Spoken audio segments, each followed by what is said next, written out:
Problem 7 reads, a spacecraft flies away from the Earth with a speed of 4.8 times 10 to the 6th meters per second relative to the Earth, and then returns at that same speed. The spacecraft carries an atomic clock that has been carefully synchronized with an identical clock that remains at rest on Earth. The spacecraft returns to its starting point 365 days, or 1 year, later as measured by the clock that remained on the Earth.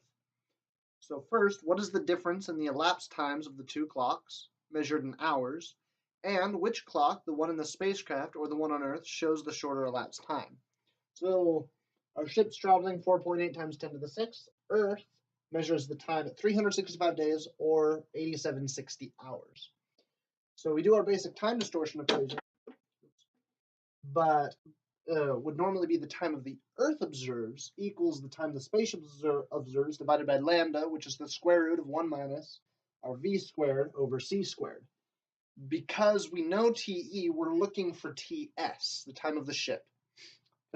So we rearrange the equation. So time of the Earth equals the square root of 1 minus v squared over c squared will be our TS. So plug in our numbers, 8760 times the square root of 1 minus 4.8 times 10 to the 6th divided by 2.998 times 8, or times 10 to the 8th squared equals 8758.88 hours. So that's how long the people on the spaceship would feel time has elapsed.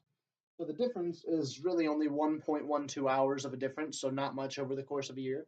But the spaceship feels like it's traveled less time than it has according to the Earth.